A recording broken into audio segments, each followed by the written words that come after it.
So now let me introduce you to Raeyd Al Mehmadi. Raeyd is the Environment, Health, Safety, Security, and Quality Manager at Advanced Petrochemical. And I'm going to turn my page and just give you some information about him. It's absolutely fascinating. He has a rich background spanning 15 years. He is a seasoned mechanical engineer specializing in metals, projects, and petrochemicals within the dynamic domains of environment, health, safety, and security, and ESG. Armed with a master's degree in business administration and certified as a sustainability professional, Raeyd, has held pivotal roles in various committees focusing on responsible car emergency response, EHSS, and ESG. His multifaceted expertise underscores a commitment to fostering excellence in responsible practices and sustainability initiatives. So without further ado, our last solo speaker of the evening, and we're very happy to have you be the one. Let's put our hands together. Thank you, sir. Thank you. Ladies and gentlemen, thank you so much. Good afternoon. This is Raeyd, and just I think we are talking about a sustainable care, that's not a sustainable car. So I hope that type of mistake just to change, just to give a clear about my experience. In fact, today my slides, I will just talk a little bit different about ESG. We can give some individual reflection about ourselves as implementing the ESG.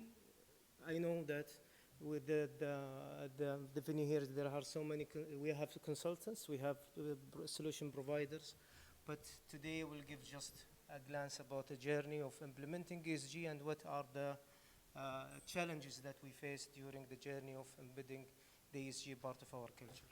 So without taking more time, can we go to next? Okay.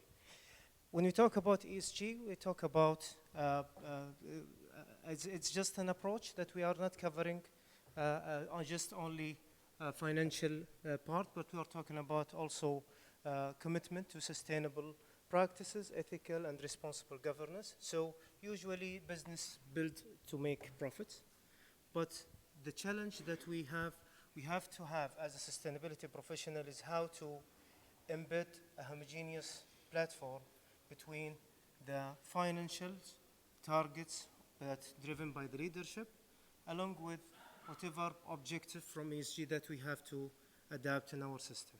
So that's really the critical role of any sustainability professional when he's facing the leadership with an initiative or he wants to start the ESG practice at the end for the company itself. So I think the pointer is not moving. Next slide, please. Yeah.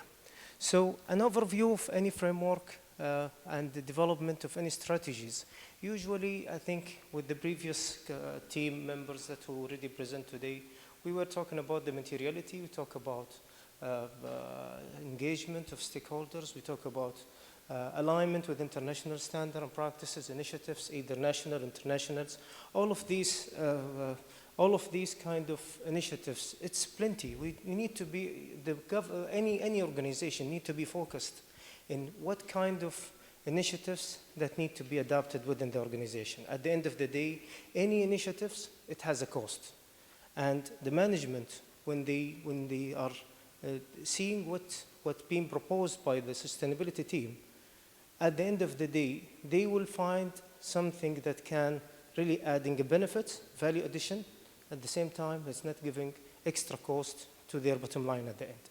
So as just one of the experience that we have made, that before starting any journey of ESG or sustainability with any respected consultant's office, the organization need to know their capacity, their people. Are they aware about what do we mean by materiality? Are they aware of what does it mean? What is the value addition of it? What's the risk mitigation need to be taken at the end of the day? Once we have this capacity within the organization, then you can start the journey with any consultation. So the sustainability member, whoever proposed any starting point, if we are talking about an organization yet not started the ESG journey, and it became one of the first challenge of any, we can say, sustainability professional, he will stand in front of management and ask that we need this much of fund because we need to start the ESG. So what is the value addition? What do we mean by ESG? What is the value addition to the corporate? And that is being shown in the why we need to ask ourselves the question, why should organization care about ESG? So there are many aspects that organization can focus on, and depend on the leadership background. We can have so many aspects that it will reflected either directly or indirectly to the organization. So talking about the financial performance, access to capital, and this is real. I can tell you, we have been requested by some of the lenders during our expansion projects. They were asking about ESG performance in order to give a clear decision about certain loans that needed for any progression and project. So it's true. That is not only it will create a future. No, this is true. It was happened, and I can confirm that. If I'm talking about regulatory compliance, usually the nature of any leadership for any disclosure of non-financial, they are always go to the minimum. Whatever compliance by the government, I will just disclose this.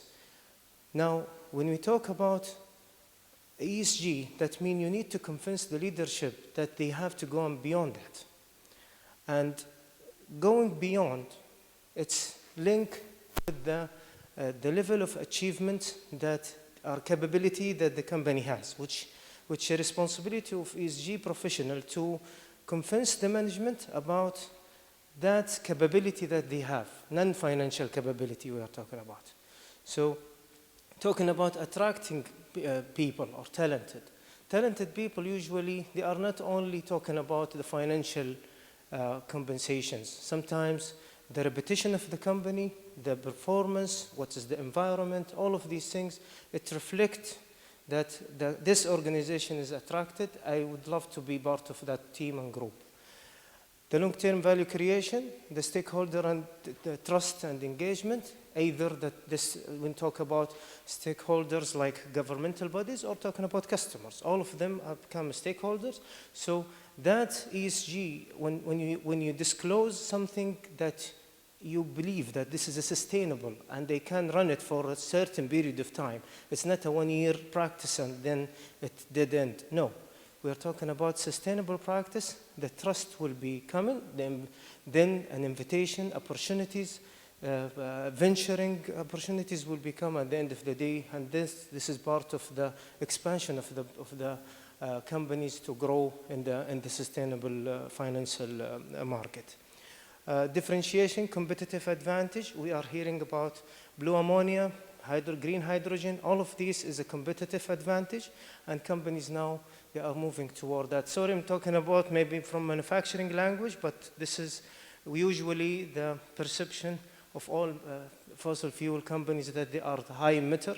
But we are trying to share with you that we are striving to have something good for the environment with a certain limitation till we have a clear infrastructure to go beyond to the net zero target that most of the companies and countries they are ambition for. Moving to the challenges with leadership. During the course of adaptation of ESG, usually we have been through several challenges among the leadership. I just give a glance of some. The first one, as I mentioned, the lack of knowledge about what is ESG.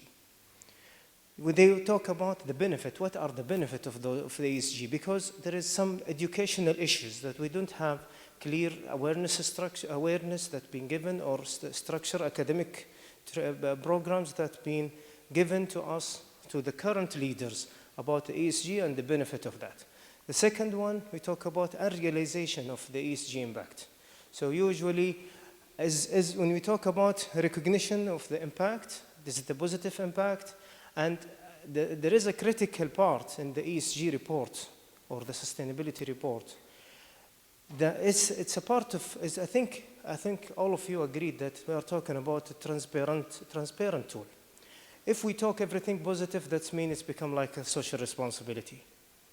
When we talk about ESG, that means we have to mention what we have done as a good and what we have challenged that we are facing and what we are going to do to improve that challenges that we have. So that's the difference between when we talk about CSR or any other, we can say positive, purely positive report, and when you talk about the ESG at the end.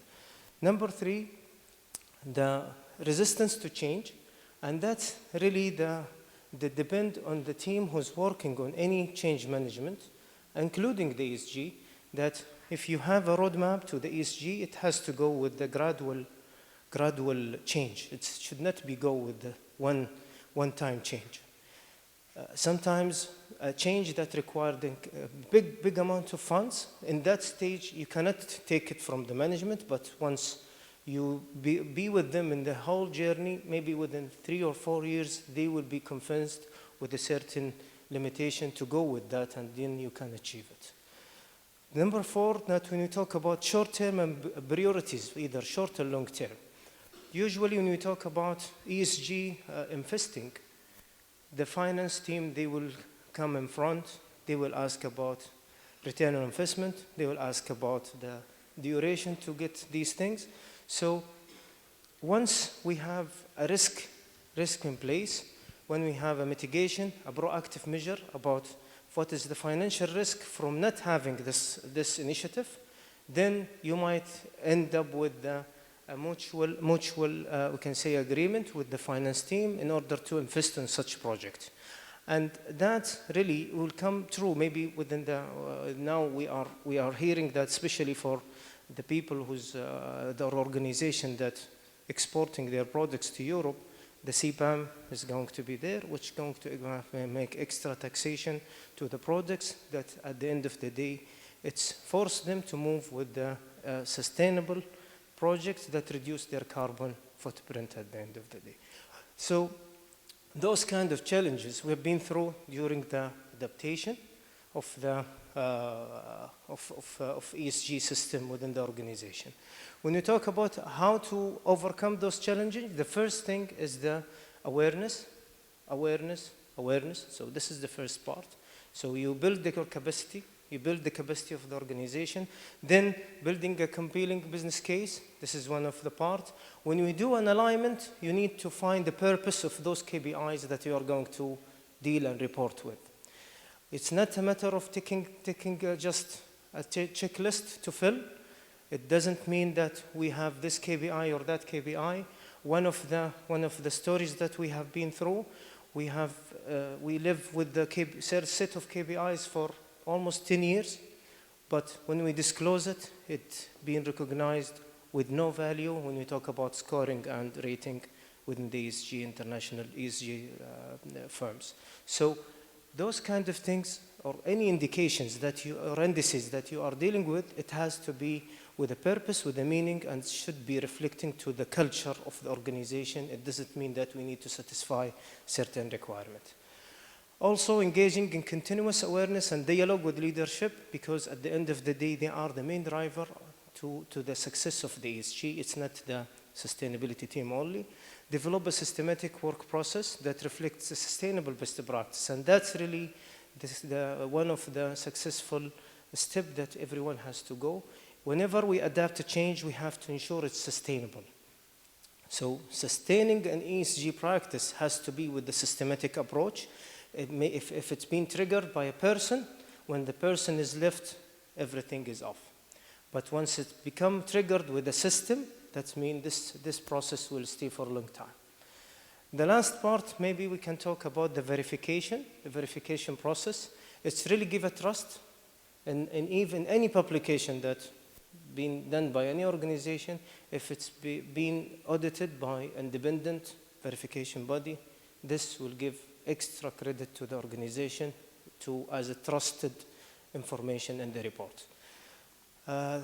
Next slide, please. So just a glance about the organization that I'm working on with them since almost 10 years now so far, and just to share with you a glance of our journey.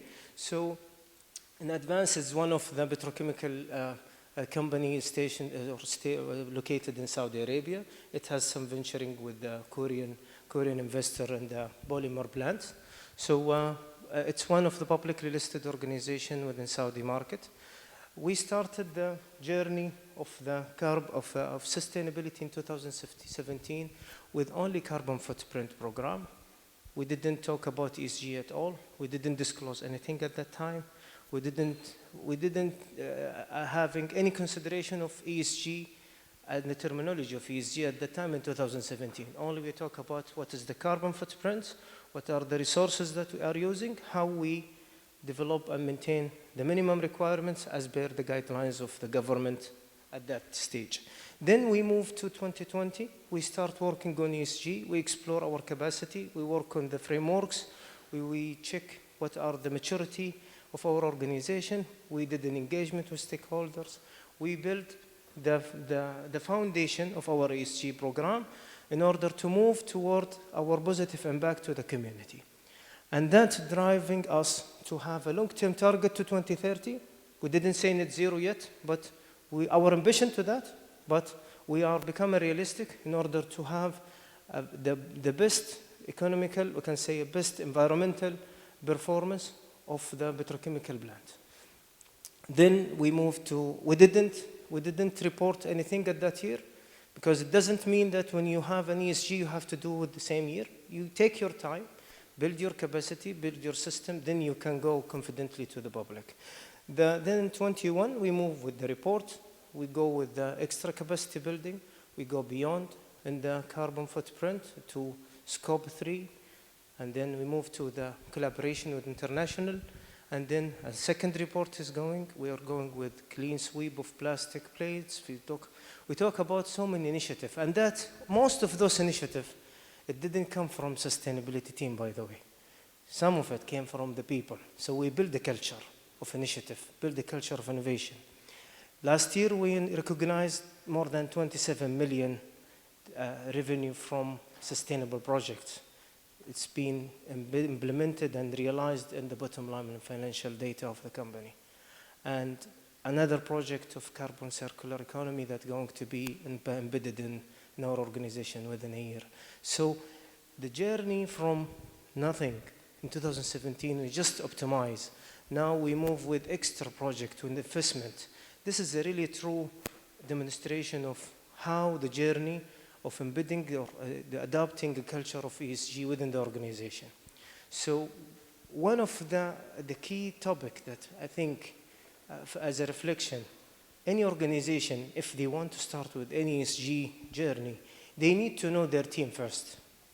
Before they bring a consultant, they can do anything for us. The consultants always, they are the owner of the systematic, the standard, the policies. But the organization, they need to know, are they capable to stand in front of consultant and give them the right information? And this is really one of the crucial questions that everyone has to answer. The next, please. Just to realize the achievement of what as a company. Now, if we talk about petrochemical company, usually the high emitter. But when we talk about petrochemical company with almost more than 91% waste recycling, instead of disposal, when you talk about a petrochemical company that having the ambition to reduce the carbon emission 40%, truly technology that's going to be there within the 10 years from now. Strategic CSR is going to be there with purpose to the goals of sustainability from UN. When you talk about world-class performance of occupational health and safety, providing nationalization rate more than 80%, from professional team. This is also, it's a positive to that. Also, we expand our ethical commitment to the international commitment from child labor, ethical values to our supplier, and we are now moving to 100% commitment from our suppliers to whatever code of conducts that we are believe on from ESG side. This is something that from social that we move with our positive impact to the outsiders. The last thing, when we talk about the engagement of innovation, as I mentioned, we realize an income from the innovation of the team. And this is really something that when we have a good recognition program in the company, that to say thank you to the people who give a competitive advantage to the company, this is really where the ESG need is implemented, that we are not only talking about organization, also we appreciate the individual who help the organization to be much better. So as a conclusion, when we talk about the ESG, we talk about it's a strategic necessity. It's not just a moral need or something that we need to go as an independent initiative. I hope I'm not taking much time. This is what I have, and thank you so much.